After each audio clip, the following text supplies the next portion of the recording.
The bottom line is, if someone isn't prepared to at least attempt a change, then they can't be on the team. They will disrupt and derail everything you're working to achieve.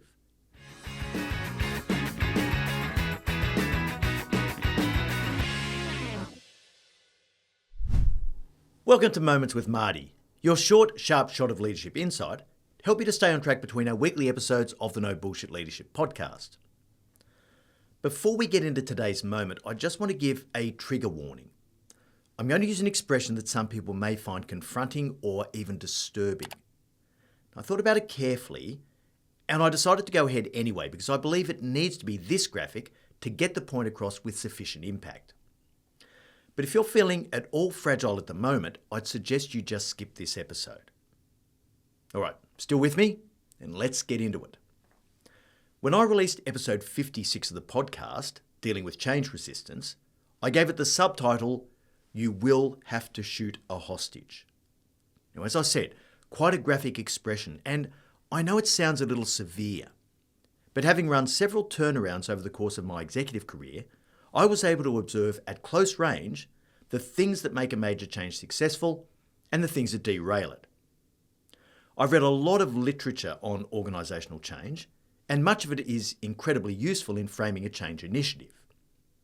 But have you ever wondered why your change didn't go as well as you'd hoped, despite your diligent, well-intentioned adherence to the frameworks? Well, it's likely that something was missing. A make or break part of any successful change program that's often overlooked. It has to be abundantly clear to everyone that not changing is not an option. I would absolutely love a world where every single person chose to embrace the change and move forward. But my experience tells me that this simply isn't the case. There are always going to be people who are too invested in the status quo. And for those people who have absolutely no intention of supporting the change, you can't mollycoddle them. You have to be swift and decisive. The bottom line is, if someone isn't prepared to at least attempt a change, then they can't be on the team. They will disrupt and derail everything you're working to achieve. And if you think that's a bit harsh, look at it this way. Why on earth would you let the vast majority of good people be held back by a few rogue individuals who are self-seeking, dishonest and subversive? So yes, you want to bring everyone along for the journey. You want to give them a strong rationale for change and give them the opportunity to buy into it. As the ADKAR methodology suggests, you need to help your people to build their awareness, their knowledge, their desire and their ability. And when they move in the right direction, you've got to reinforce their behaviours. But all of this comes to nothing if you allow pockets of resistance to destabilise and impede the change process simply because you're not prepared to enforce the standards. Momentum is critical in change initiatives.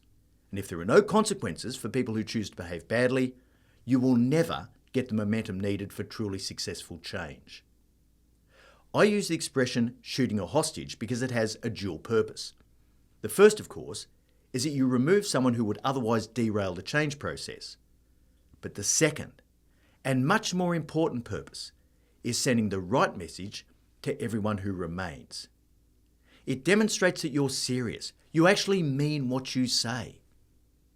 If there are no consequences, then what comes out of your mouth is just conversation. And when you're executing major change, consequence-free environments simply don't work. For more depth on this insight, have a listen to episode 56 of the No Bullshit Leadership podcast, Dealing with Change Resistance. We'll leave a link in the show notes. I really hope you enjoyed this moment and that it gives you that extra little spark to be a no bullshit leader.